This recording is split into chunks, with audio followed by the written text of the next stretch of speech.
coming, and it's going to come as science, and it's something that people will demand once they see it work, and there's nobody can stop it. It's not going to come to the world as a philosophy, it's not going to come to the world as religion, it's going to come to the world as science. And these standards have to be acceptable to science.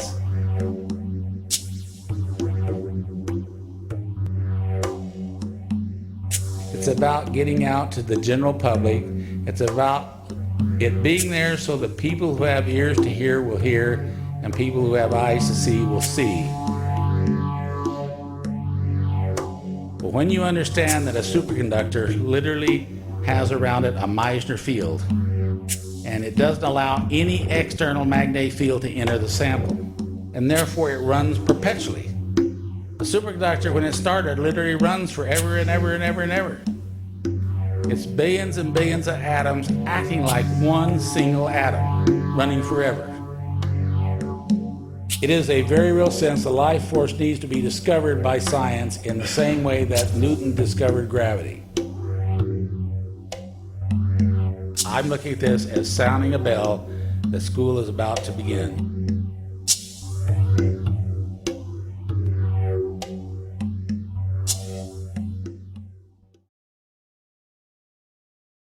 Our family was involved in agriculture for years, and I was a cotton farmer.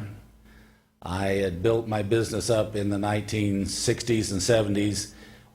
We were actually farming, extensive land holdings in Yuma Valley and in the Phoenix area. The total operation that the family farmed was about 7,000 acres, and it was primarily cotton. But I got involved in a farm down in what was called Agua Caliente, Arizona, which is actually in the Arizona desert out between Gila Bend and Yuma, right out in the middle of the desert. And it actually got its name from the Agua Caliente hot springs right there at the mountain next to my farm. They have a hot springs, an old resort, where in the 1920s and 30s the railroad trains would have to stop to get steam water for the steam engines, and they actually had a resort there where the tourists would get off and go bathe themselves in the hot springs and rejuvenate their bodies, supposedly. Well, I had a 1,200 acre farm that I bought down there that had really serious problems with what we call black alkali. There were several fields down towards the Gila River that were really, really serious black alkali. And this looks like chocolate in the soil. And for you people back here on the eastern part of the United States, you have no idea what I'm talking about because you have the opposite problems. But it's a chocolatey, crunchy material that's actually salt that builds up on the tops of our soils. And when you plant, like for example, cotton, the cotton will actually germinate and get up about 5-6 inches tall and just will be stunted. It won't grow any further. And you put water on the soil and the water just beads up and stands on the soil as if there was actually oil in the soil. It will not go into the soil itself well and be retained in the soil. So at the time, years ago, there was a big copper mine down in Ajo, Arizona, just south of Agua Caliente, and they were giving away sulfuric acid if you would come down and pick it up. And so I was paying truckers to go down and haul truckloads of 93%, 92 to 93% sulfuric acid from Ajo down to my farm. And I was injecting this acid on this land where I had this black alkali problem. And we were putting about 30 tons to the acre of 93% sulfuric acid. Okay, but a little does a little good, a lot ought to do a lot. There was actually so much acidity, and of course sulfuric acid, when you say 93%, it's not really as corrosive as it is at like 50 or 60% because it doesn't have water.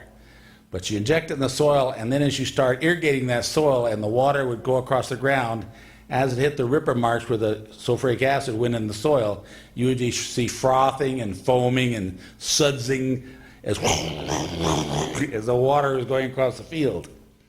And this was my first introduction to actually making soluble salts. Now what we were doing is taking black alkali and adding sulfuric acid and making sodium sulfate, which then now is considered a white alkali, which then is water soluble and will leach out of the soil root zone of the plant. And then you can irrigate it and wash it out. It's kind of like the analogy of putting soap on your hands to get the grease off. You can keep running water on there and it won't get the grease off, but if you put a little soap in there, now you can get the grease off. Well, that's what was happening when we put the sulfuric acid on our sodium ground. Then a few years later, got involved. We actually had Jimmy Carter become our president, and he was just like the president we have today. He was really a fellow that thought you could just spend and spend and spend and spend money. Fortunately, his idea was tax and spend, and the current president says spend and tax. And so, but one of the problems we were facing was tremendous inflation was going on at that time. And we were looking at 8–10% inflation every year. The cost of everything every year is just going up dramatically. And people knowing this was going to happen were thinking this was going to happen in advance, so they were pricing everything higher and higher all the time. And I got involved in thinking that it was possible that I could go into gold mining. Now, this is just a whim. I never intended for this to have to make money. I figured I had Caterpillar bulldozers, I had earth movers, I had road graders, I had, front end loaders, all on the farm anyway. And so I had the equipment. I could go up and start moving ore. And I found out there's a process called heap leaching, where you actually take black plastic and lay out on a pad, and you put all this ore on top of the black plastic pad, and you put Rainbird sprinklers up there just like you use on your lawn, and you run a cyanide water solution over the ore, and it dissolves out the gold, and it runs out on the plastic pad into a settling pond, and then you pump it back up and over and pump it back up and over, and it keeps just running the cycle for days and days and days. And what happens is the cyanide will dissolve the gold, bring the gold out in solution. You run that solution through activated charcoal and then back out and over the heap leach again. And so you're taking the gold out onto the carbon in this cycle. Anyway, it's not important that you learn how to heap leach cyanide gold. It's just that that's what I was doing. And the concept of leaching a metal out of a dirt or a rock substance, and in Arizona our dirt is actually broken down rock. We don't really have topsoil like they have around here in these soils. And so it was just seemed the same thing to me. It was really natural that I get involved in this. I just encountered some problems, though, when I started trying to recover the gold out of the activated carbon. When we tried to strip the gold out and fire the material and melt it into a metal, we had stuff that wasn't gold recovering with our gold. Now, the gold was there, but it was this other stuff that just refused to go away. It just followed with the gold all through the system.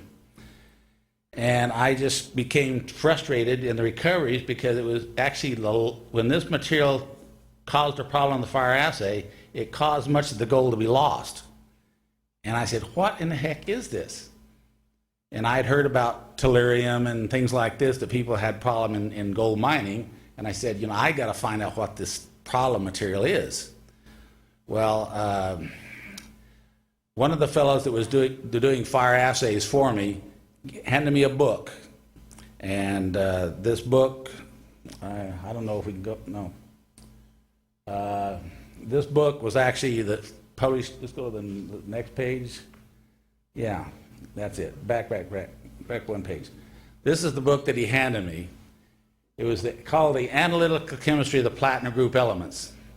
Now, for you people who really want to get involved in understanding the chemistry of the platinum group elements, this is actually, the work was written by the Soviet Academy of Sciences.